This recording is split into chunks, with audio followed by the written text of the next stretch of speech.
Hello la team, j'espère que vous allez bien. On se retrouve aujourd'hui, donc le 4 novembre 2024 pour une nouvelle vidéo analyse Bitcoin et actualité crypto. Je suis vraiment navré, la semaine dernière j'ai pas fait de vidéo tout simplement parce que j'ai commandé un nouveau micro. Je sais pas si ça s'entend bien là sur la vidéo, mais voilà, j'ai investi un petit peu plus dans le micro parce que j'ai eu des retours comme quoi c'était pas toujours très net et agréable à écouter. Écoutez, j'espère que ça sera mieux désormais, que c'est un bon investissement. Voilà, pour commencer, analyse Bitcoin comme d'hab. Après, on va regarder les autres indicateurs comme la liquidité globale dans le monde, la dominance de l'USDT. Un petit tour aussi rapidement sur ETH, parce qu'il y a une petite configuration que j'aimerais vous partager. On va aussi parler des élections, des différents indicateurs on-chain, etc. Et des perspectives, les potentiels scénarios qu'on pourrait voir post-élection et sur cette fin d'année 2024. Alors, qu'est-ce que nous a fait Bitcoin la semaine dernière? Donc, clôture weekly, pas fameuse, pas très jolie. On a été chercher presque l'ancien ATH. On a été vraiment chercher tous les anciens plus hauts qu'on avait accumulés depuis les 6-7 derniers mois sans aller chercher la tâche bien sûr. Et finalement, on a pas mal baissé pour clôturer finalement au niveau des 68 800, 69 000. Écoutez, c'est pas beau, mais bon, c'est pas inquiétant non plus. Faut pas oublier qu'on est quand même à un Bitcoin qui est quasiment à 69 000 dollars. Euh, Là, pour le coup, il y a pas mal de personnes, je pense, qui sont rentrées en long avec des leviers et donc qui ont dû perdre pas mal de sous. Ça a été assez piégeur. Euh, Comme je vous avais dit, hein, les élections approchaient, le meeting de la Fed sur la potentielle baisse des taux approche aussi, donc beaucoup de volatilité. Éviter les leviers, c'est pas le moment de perdre de l'argent, et bah c'est pile poil ce qui s'est passé. Maintenant, au weekly, ça reste quand même très très propre, hein. Là, on voit un MACD qui continue à se développer en positif, un RSI qui continue, bon là, qui stagne depuis quelques semaines, depuis 3 semaines, mais qui est dans une bonne configuration. Moi, je reste quand même très très bullish sur cette fin d'année, personnellement. Euh, Si on y regarde d'un peu plus près en daily, euh, voilà, on peut voir qu'on a eu un début de semaine qui a été assez positif. Lundi, mardi, qui ont été très bullish, plus 2%, plus 4%, et c'est ça justement qui nous a encouragé et qui a piégé pas mal de personnes, qui a encouragé les gens à se dire ah, on va casser la TH avant les élections. Moi, ce que je voyais bien comme potentiel scénario, c'était vraiment une cassure de la TH et puis après, post-élection, retourner un peu plus bas pour aller justement piéger, dire ah bah là on a juste pris la liquidité et, euh, et donc et là on se retourne pour vous piéger avant de faire un petit peu faire peur aux gens un petit peu dans cette zone avant de repartir. Écoutez, moi je suis bien content qu'on n'ait pas été chercher cette liquidité de l'ancien ATH parce que dès qu'on va commencer à chercher un nouvel ATH, on a tous les médias qui commencent à faire les gros titres de Bitcoin. Ah oui, et puis là du coup ça attire les nouveaux arrivants. Moi je suis bien content que finalement on ne soit pas allé le chercher. Le fait qu'on piège le maximum de personnes avant de décoller to the moon, c'est pour moi le meilleur scénario. Et je pense que le meilleur scénario, ce sera post-élection, post-réunion de la Fed. Il faudrait qu'on ait un peu plus de visibilité. Il y a des grosses annonces, moi personnellement, que j'attends au niveau du discours de la Fed de ce jeudi. J'en parlerai un petit peu plus tard dans la vidéo. Mais sinon, voilà. Donc, d'un point de vue de Bitcoin, au niveau du MACD, on est toujours dans une espèce de contraction. On voit que là, on a une contraction du momentum acheteur ainsi que du momentum vendeur. Alors, à voir comment est-ce que ça va, comment est-ce que ça va évoluer dans les prochaines heures. Moi, ce que je verrais bien là sur Bitcoin, on a pas mal de liquidités à aller chercher au sud. Notamment ces niveaux-là de liquidité qui sont assez importants. On a aussi cette petite zone d'imbalance juste ici, tac, qu'il faudra aller rechercher. On en a une plus bas, juste là, hop, tac, je vais la faire grossièrement, qui est ici qu'il faudra aller chercher. Est-ce que le Bitcoin va y aller? Je ne sais pas. En tout cas, c'est vrai que là, il y a ces lots à aller chercher. Je verrais bien, personnellement, un Bitcoin évoluer prochainement, peut-être pour faire peur un peu aux gens, parce que là, mine de rien, malgré que le Bitcoin soit à 68 000, 69 000, et qu'on ait vraiment eu des plus hauts de plus en plus hauts, des plus bas de plus en plus hauts, sur Twitter, c'est très très très pessimiste, hein. Les gens ont peur, les gens... enfin, ça parle pas, il n'y a pas de... Enfin, c'est un peu étonnant, mais c'est pile poil ce qu'on veut avant de déclencher une giga jambe haussière. Là, ce que j'aimerais bien voir, c'est vraiment faire paniquer les gens, se dire, ah, et finalement, est-ce que la fin du bull run, c'était pas les 73 800?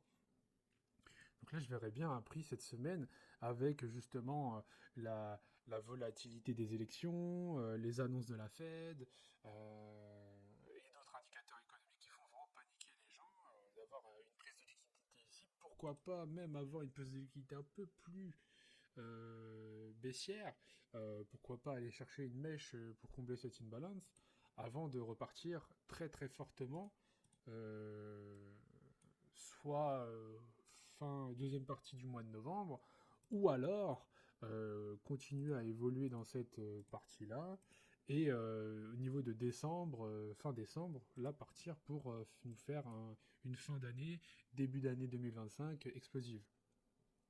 Dans tous les cas, moi, je vois toujours un ATH. Là, le fait qu'on n'a pas été chercher cette liquidité de l'ATH, ça m'encourage au fait que bah, ça va être explosif dans les prochains jours. Il faut savoir que plus on attend pour aller chercher cet ancien plus haut, plus il va y avoir justement des liquidités, des shorters en fait qui vont accumuler leur stop au-dessus. Et, euh, et en fait, bah, quand on va venir chercher ces liquidités, ça va vraiment être explosif et ça va partir très très haut. Voilà, du coup, qu'est-ce que je voulais vous montrer aussi? Oui, voilà, je voulais vous montrer un peu les retracements potentiels qu'on pourrait avoir sur Bitcoin. Donc, quand on prend juste cette dernière jambe haussière qu'on a eue sur Bitcoin, on voit que le Bitcoin, donc déjà sur l'ancienne jambe haussière, on voit qu'on avait eu une prise de liquidité, on a été pile poil rechercher les 0,38,2 de Fibonacci. Là, si on va le nouveau plus haut, on voit que pareil, on a été chercher pile poil les 38,2 de Fibonacci. Est-ce qu'on peut aller plus bas? Oui. Est-ce qu'on va le faire? Peut-être pas. Peut-être que voilà. Moi personnellement, je suis rentré hier sur ce niveau-là. Je crois que je suis pas rentré exactement à 0,38,2, mais je suis rentré je crois que je suis rentré, voilà, je suis rentré à 67 800, je crois. Et je me garde de la marge pour rentrer justement sur cette prise de liquidité.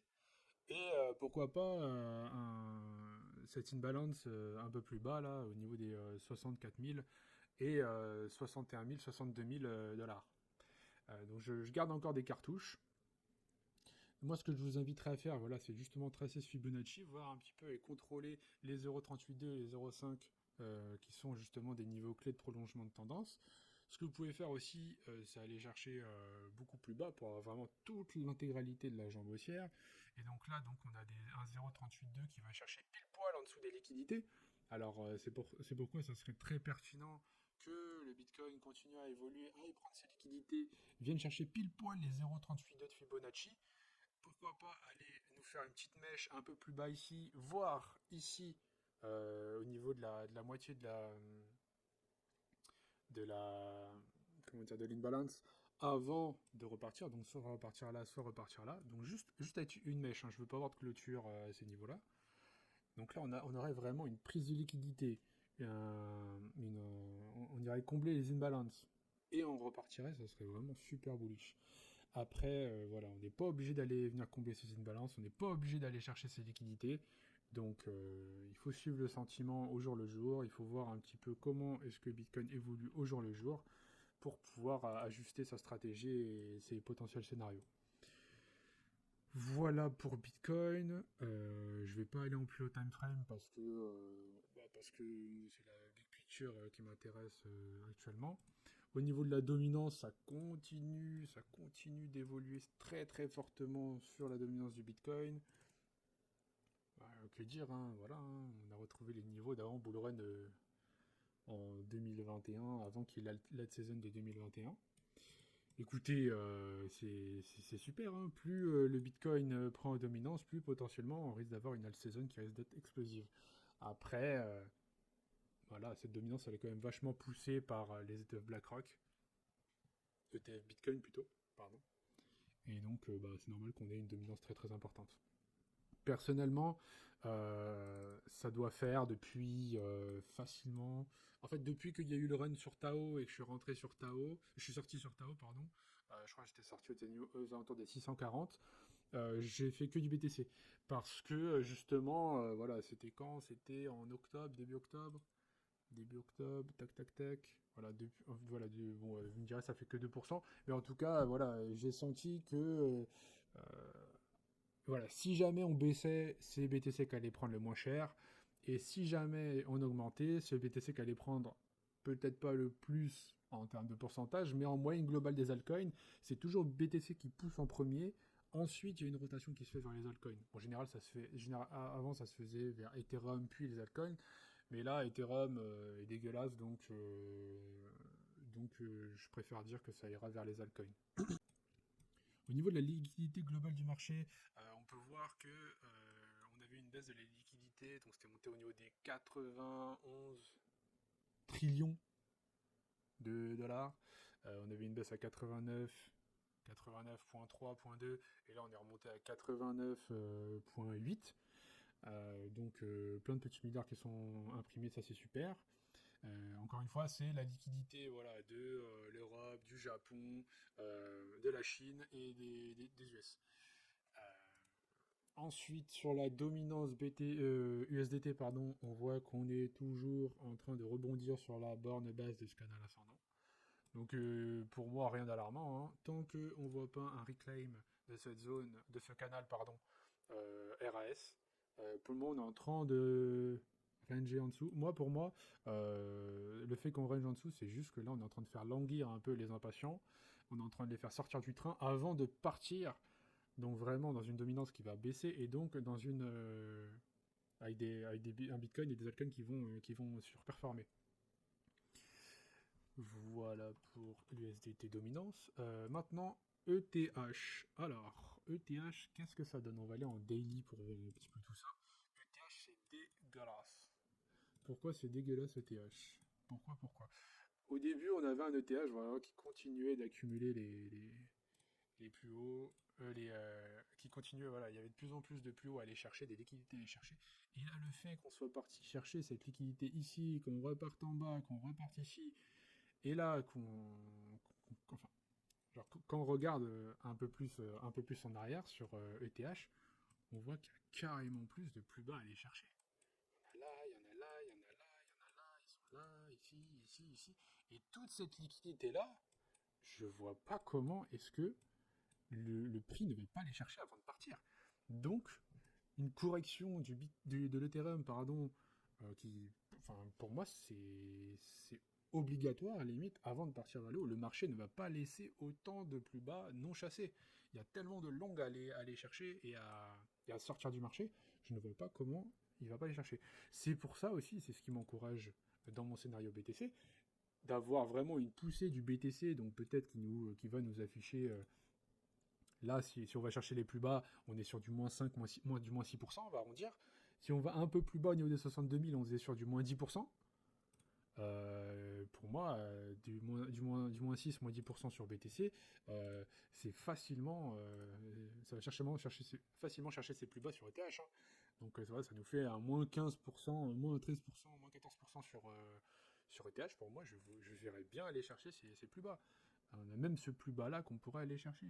C'est quoi? C'était en août ça? Non, c'était en janvier 2024. Ouais, avoir une baisse même jusqu'à là, ça m'étonnerait pas. Avoir du moins 15% sur Ethereum au cours de la semaine en cours ou les semaines à venir, ça m'étonnerait pas du tout. Et même ce serait vraiment sain pour le marché, parce que là c'est vraiment dégueulasse la charte.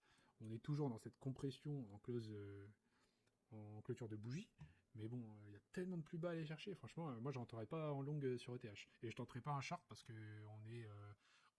enfin, le marché peut exploser à tout moment. Et si le marché part to the moon et qu'on est à l'envers de la tendance, on peut s'en mordre les doigts très rapidement.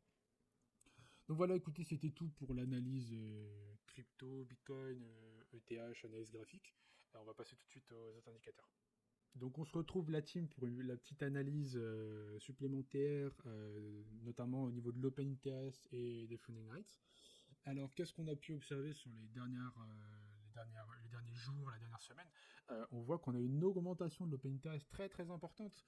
Là on est vraiment, je vous avais dit, on était vraiment dans une espèce de cage, de canal au niveau de l'open interest pendant tous ces derniers mois.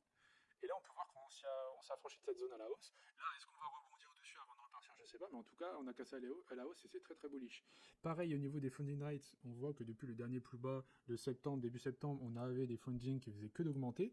Et là, on est potentiellement sur un retournement, une baisse des fundings qui serait très très positif. Si la semaine prochaine, on avait, je sais pas, je dis ça comme ça, potentiellement une baisse importante sur le Bitcoin, moi je verrais bien vraiment un open interest retourner dans cette zone. Et si on commence à avoir des funding négatifs, comme on a pu l'avoir ici, ici, ici et ici, donc des funding négatifs en 4 heures, donc là je suis en 4 heures, pendant plusieurs bougies 4 heures, moi personnellement là c'est maxi buy sur Bitcoin. Parce que sur les dernières itérations qu'on a pu avoir sur cette consolidation, à chaque fois qu'on a eu des fundings négatifs en bougie 4 heures, pendant plusieurs bougies 4 heures, ça a été des plus bas, des signes, c'était un plus bas, voilà, regardez, hop, si je vais là, voilà, c'était ici, ici c'était là c'était le 5 août, là c'est en septembre, voilà, c'est des points d'entrée qui sont monstrueux pour rentrer sur Bitcoin. Donc personnellement, dès que je vois des fundings négatifs en 4 heures sur Bitcoin, moi c'est maxi buy. Voilà. Concernant l'analyse on-chain, je vais juste passer rapidement sur un des indicateurs, donc la supply des long-term holders de Bitcoin. On peut voir que ce qui avait justement conduit à cette hausse assez importante du Bitcoin dernièrement, donc de début septembre jusqu'à fin octobre, on voit on avait eu un déchargement de la supply des long-term holders, donc les long-term holders de Bitcoin qui avaient commencé à vendre leurs tokens. Et généralement, quand ils commencent à vendre, on peut voir que historiquement, c'est ce qui a commencé à entraîner une augmentation assez importante. Là, on était passé vraiment des 40 000 aux 70 000. Ici, pendant le bull run de 2021, on était passé de 12 000 jusqu'à 62 000, etc., etc. À chaque fois qu'il y a une vente importante des long-term holders, c'est là que le prix commence à performer. Là, on avait eu un début de baisse. Là, on voit que c'est en train de se stabiliser, peut-être un peu remonter, à voir ce qui va se passer dans les prochains jours, à surveiller. Mais voilà, c'est un indicateur que je vous invite à suivre pour avoir une big picture un peu sur l'état du marché, on-chain des bitcoins, et pour vous aider un peu aussi dans votre prise de décision de trading. Concernant les liquidations, euh, ce que je vous invite à faire, c'est regarder généralement les liquidations en 12 heures ou en 24 heures. Ce que j'ai pu remarquer sur les derniers jours, dernières semaines, c'est que le marché va souvent chercher les liquidations les plus importantes en 24 heures. Si elles sont au nord, le prix va aller au nord. Si elles sont au sud, le prix va aller au sud. On est vraiment dans une chasse des liquidités. Les market makers, ils poussent les marchés vraiment à aller chercher ces liquidités. Parce que voilà, c'est leur fonds de commerce, hein, c'est leur business. Et là, on peut voir que sur les dernières 24 heures, les plus grosses liquidations sont au niveau des 68 000. Ce qui m'invite à penser qu'on pourrait avoir vraiment un prix qui aille chercher un peu plus bas au cours de la journée ou des prochaines heures. Ce que je voulais vous montrer également, c'est les liquidations donc, sur les 3 derniers mois. Et qu'est-ce qu'on voit? On voit un énorme cluster de liquidation, environ 200 millions de leverage à aller chasser au niveau des 61 719, donc environ les 62 000 dollars dont je vous avais parlé dans l'analyse graphique.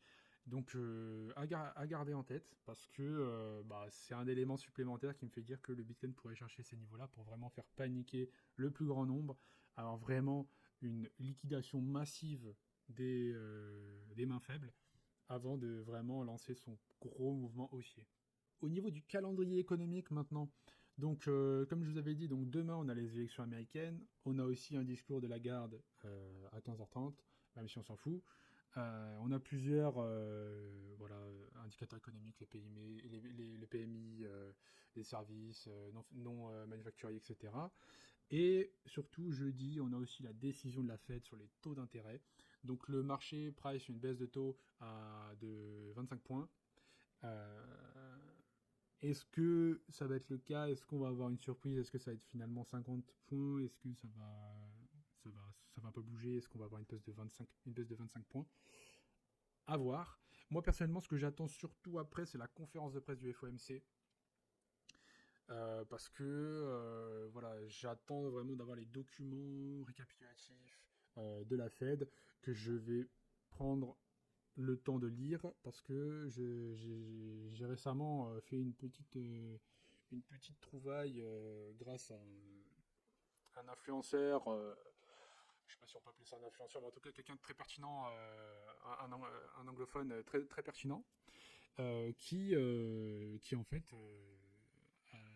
a partagé un point de vue au niveau de la liquidité des marchés et une corrélation potentielle avec Bitcoin et aussi des différents comment dire euh, des différentes prises de décision de la Fed. Et donc c'est quelque chose que je vais suivre de près. Au niveau de l'inflation US, alors là c'est là où on peut peut-être tirer un petit peu la sonnette d'alarme parce que là on a une inflation qui est quand même énormément rebondi depuis mi-septembre. Donc on était passé de 1% quasiment et là on est à 2,63. Pour rappel, la cible elle est à 2%. Donc là on a une hausse assez fluente qui s'est fait vraiment en un week-end. On est passé de 2,24 à 2,62. Je sais pas ce qui augmente, ce qui fait que enfin, ce qui explique cette hausse. Je serais très curieux de le savoir si jamais vous le savez. N'hésitez pas à me le mettre en commentaire. Mais une hausse de l'inflation aussi importante, je ne sais pas si la Fed regarde ces niveaux, regarde l'inflation en direct, parce que eux, ils aiment bien se baser sur les rapports qui datent de l'inflation d'il y a 2 ou 3 mois, je ne sais plus. Mais en tout cas, s'ils regardent ça, la Fed ne devrait pas augmenter ses taux. Parce que si on a commencé juste à baisser les taux de 0,5 points, de 50 points, pardon, donc de 0,5%, et que on a déjà une inflation qui prend 1,5% juste avec une baisse de 50 points, ben, en fait, c'est que l'inflation n'est pas du tout maîtrisée. Donc, voilà, le marché s'attend à une baisse de 25 points. Est-ce que la Fed va le faire ou pas le faire? Si elle le fait, je crois que les marchés ont adapté un petit peu leur tir. Et donc, ça n'aura pas trop d'impact sur le marché. Ce qui va avoir un impact, par contre, ça va être justement la conférence du FOMC et leur récapitulatif.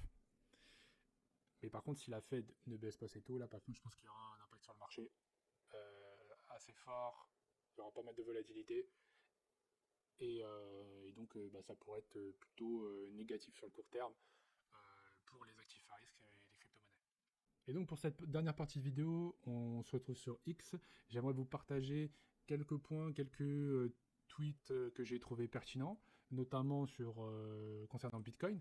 Là, en fait, c'est quelqu'un qui a créé un indicateur qui nous permet en fait d'identifier quand est-ce que Coinbase, donc qui est une grosse, bah, vous connaissez Coinbase, mais voilà, qui est le géant américain dans la crypto custody et autres, bien sûr, gros investisseurs crypto, etc. Et en gros, ce qu'il a fait, ce gars, c'est qu'il a créé un indicateur qui permet de voir quand est-ce que Coinbase est l'application la plus téléchargée aux US. Et généralement, quand Coinbase est l'application la plus téléchargée aux US, ou en tout cas qu'elle commence à rentrer dans le top 50, et ben là, c'est là que cet indicateur fonctionne et il nous révèle des potentiels top de marché. Et on peut voir que c'est assez pertinent, c'était le cas en 2017. On peut voir qu'en 2021, 2020, fin 2021, bon, toute l'année 2021, ça a aussi été très pertinent pendant les deux hausses, les deux pics qu'on a eu lors du bull run. Et donc, c'est quelque chose que je trouvais plutôt pertinent. Il me semble qu'il le fait aussi avec, comment ça s'appelle déjà Robinhood, si je me trompe pas, voilà, avec Robinhood, il le fait aussi. Alors je sais pas pourquoi est-ce qu'il y a un tel décalage au niveau des datas, peut-être parce que Robinhood a été retiré de l'Apple Store ou je sais pas, mais en tout cas c'est aussi pertinent sur Robinhood. Et aussi on regarde un peu l'intérêt des retail donc avec cet indicateur. Bon, il a sa propre formule de calcul pour pour le déterminer, mais en tout cas, on peut voir que à chaque fois que ça commence à arriver à ces niveaux-là, on a un signal de top de marché. Bien sûr, vous pouvez aussi utiliser Google Trend. Google Trends, donc qui nous permet de voir un peu combien de fois est-ce que, enfin, est-ce que le mot Bitcoin est beaucoup utilisé dans les moteurs de recherche Google. Et généralement, quand on commence à arriver dans des niveaux assez hauts, au niveau des 70-75, c'est là que la masse est en train d'arriver. C'est là où il faut commencer à sortir du marché. Un autre tweet que je voulais vous partager, pareil, c'est la même personne qui a fait cette analyse, d'analyser un petit peu, en fait, de trouver une corrélation entre le prix et l'émotion des personnes en pré-bull market. Et ce qu'on peut voir, c'est que voilà, avant le bull market de 2020-2021, on a vraiment eu, donc quand le Bitcoin avait crashé au niveau des 3000 $, on a eu cette période d'euphorie quand on est remonté aux 14 000, puis une lente agonie qui a duré plusieurs mois, qu'il a appelé la capitulation. Donc c'est là où il y a beaucoup de gens qui ont capitulé et abandonné. Énorme accumulation qui s'est faite, donc un giga range qui s'est fait sur plusieurs mois. Il y a eu le crash Covid entre temps, ça c'est un black swan, on ne pouvait pas le prévoir, mais ça a encore plus fait capituler les gens et a accumulé pour les personnes qui croyaient sur du long terme au Bitcoin. Et ensuite on a eu cette phase d'euphorie en passant vraiment des 10 000 $, 12 000 $ aux 62 000 $. Et là, en fait, ce qui nous montre sur le bull run en cours, c'est qu'on a vraiment en fait une configuration totalement différente. On retrouve les mêmes émotions, mais elles ne sont pas du tout les mêmes. On a eu une accumulation qui s'est faite en tout du bas du Bitcoin pendant presque un an, j'allais dire un an et demi, même plus. Ensuite, on a une phase d'euphorie post-ETF, où le Bitcoin est passé de 40 000 à 72 000. Une lente agonie pendant 6, 7, 8 mois, où énormément de personnes sont sorties du marché. Moi, je pense qu'il faut encore vider le train, mais il a quand même été vachement vidé. Et là, on pourrait s'attendre potentiellement à une forte hausse et une période d'euphorie très très forte. Voilà pour les trucs que je voulais vous partager cette semaine. Et donc pour cette dernière partie de vidéo, quelques articles que je voulais vous partager, notamment Econ Academy qui titre l'USDT, donc Tether enregistre un bénéfice record de 2,5 milliards de dollars au troisième trimestre. Donc je ne sais pas si vous vous rendez compte, hein, mais Tether c'est une machine à cash, c'est hallucinant. Les gars, tous les trimestres, ils font non pas c'est pas du chiffre d'affaires, hein, c'est des bénéfices, 2,5 milliards. Les mecs sont blindés. Je crois qu'ils détiennent énormément de Bitcoin. Mais surtout, les gars, en fait, ils sont protégés par le gouvernement US, par la Banque fédérale US. Pourquoi? Parce qu'en fait, ils achètent massivement des obligations américaines. Je crois que les mecs, ils ont plus de 100 milliards de bons du trésor. 85 milliards de bons du trésor américains. 5 milliards en or et 5 milliards en Bitcoin. Donc les mecs, en fait, il y a énormément de FUD qui s'est fait, notamment au cours du mois de fin octobre, comme quoi oui Tether, ils sont pas backés. Bon ça, on entend ça depuis 2015. Hein, j'ai envie de dire que Tether n'est pas backé, mais en fait, faut pas oublier que Tether ne se fera, en tout cas ne devrait jamais se faire embêter par les institutions type la SEC. Pourquoi? Parce qu'en fait, les mecs, ils achètent toute la dette des Américains. Les gars, du gouvernement américain, ils ont 85 milliards de bons du trésor. Je crois que Tether est le 20e, au niveau du 20e détenteur de bons du trésor américain. C'est au-dessus de l'Allemagne, pour vous donner une référence. Donc pour moi, Tether, super bullish. Hein, écoutez, d'ailleurs, ça me fait penser que généralement, ce qui annonce les tops de marché, c'est aussi les événements de liquidité. Par exemple, là, si on annonce que Tether va s'introduire en bourse, va être listé en bourse début d'année prochaine, pour moi, c'est sûr qu'au niveau du listing, ça va faire comme Days et ça va être annonciateur d'une fin de bull run. Mais par contre, sur du long terme, Tether, je pense que c'est une bonne entreprise dans laquelle investir. 2,5 milliards de dollars par trimestre, c'est une folie. Enfin. Encore avec Khan Academy, donc qui titre MicroStrategy, Saylor prévoit de lever 42 milliards pour accumuler du Bitcoin pendant 3 ans. Alors là, vraiment, quand j'ai vu cette news tomber, je me suis dit, ce mec-là, je sais pas quel est son plan, mais c'est un malade mental. Le gars, je crois qu'il est en plus-value latente de 8 milliards. Le gars ne vend pas. Le gars veut lever encore des fonds. Il prévoit de lever 42 milliards sur les 3 prochaines années. Je je sais pas c'est quoi son objectif, je sais pas c'est quoi ses croyances profondes, etc. Mais c'est une dinguerie. Le gars a déjà acquis 252 000 bitcoins, acquis pour 9 milliards de dollars, avec une valeur de 18 milliards. C'est du grand n'importe quoi. Enfin bon. Donc moi je trouve ça super bullish sur les 3 ans à venir. Par contre, moi personnellement, quelqu'un qui détient autant de bitcoin, autant de milliards de dollars de bitcoin, le mec, le jour où il va décider de vendre, où il va vendre, voilà, le gars il va se retrouver avec 60 milliards de dollars de bitcoin. Le jour où il va vendre 2 milliards, ça va être la panique totale. Ah oui, MicroStrategy commence à vendre ses bitcoins. Et là, en fait, bah, tu as un crash de marché phénoménal. Donc c'est bon sur le court terme, court moyen terme, mais sur le long terme, je suis pas sûr que ce soit très positif. Ensuite, dernière activité que je voulais vous partager avec Journal du Coin, Trump dump, la cote de l'ancien président chute de 10% sur Polymarket. Donc Polymarket, je ne sais pas si vous en avez entendu parler, j'imagine que oui. C'est l'application de paris où on peut vraiment parier, voilà, est-ce que Kylian Mbappé va marquer avec le Real Madrid contre le Barça. Et là, on va avoir une cote, on va avoir les gens qui parient pour et les gens qui parient contre. Et en fait, bah, ceux qui ont raison gagnent ce que les perdants ont misé. Et donc là, on a à peu près la même chose sur les élections américaines. Et on peut voir que dernièrement, sur le mois d'octobre, on avait vraiment eu une cote pour Donald Trump qui avait fait que d'augmenter. On était monté presque au niveau des 70%. Et là, dernièrement, on a eu une baisse assez fulgurante. Et là, je crois que même ils sont retournés à 50-50 tous les deux. Donc bien sûr, hein, je vous cache pas, c'est manipulé.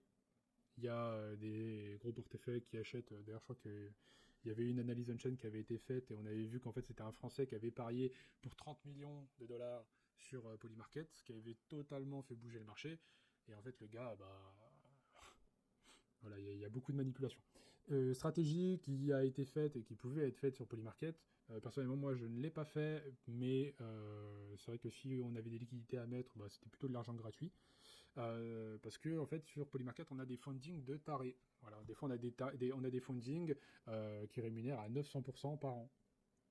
Donc concrètement vous achetiez 10 000 dollars, vous pariez 10 000 dollars sur la victoire de Trump, puis après sur DYDX vous shortiez la victoire de Trump pour 10 000 dollars et vous preniez voilà 900% de temps en temps, c'était pas toujours, hein, mais parfois c'était pendant plusieurs heures, 900% par heure, 900% d'intérêt annualisé par heure.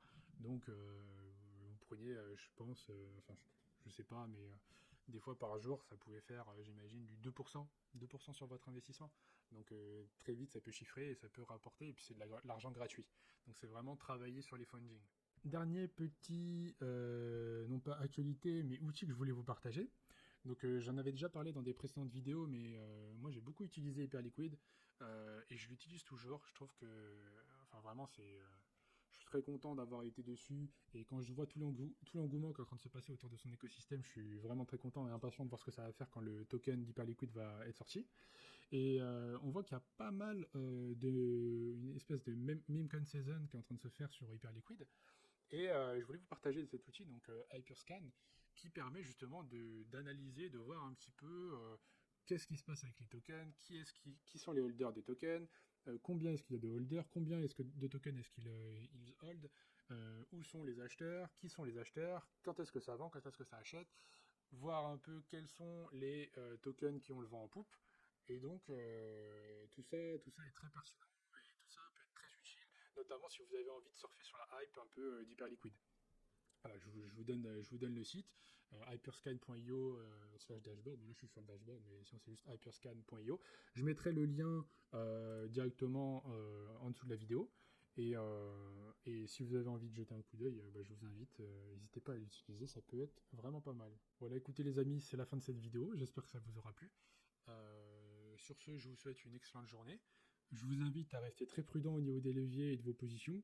C'est pas le moment de lâcher prise. On arrive vraiment au bout du bout. Cette semaine, ça va être très volatile. Élection américaine, FOMC, décision de la Fed. Ça va être annonciateur de comment vont se passer les prochaines semaines, mais c'est vraiment pas le moment de sortir du marché. Donc à la limite, si vous n'êtes pas en confiance, si vraiment vous flippez, ce que je vous invite à faire, c'est desizer, donc réduire un petit peu vos tailles de position ouvertes. garder un petit peu de liquidité de côté, et quand on aura une confirmation claire, nette, précise, re-rentrer sur le marché. Certes, vous allez certainement perdre un peu quelques pourcentages de performance, mais au moins vous serez serein et vous n'allez pas vendre en panique. Voilà. Voilà, voilà. Bon, je vous souhaite une très bonne journée, les gars. Ciao, ciao.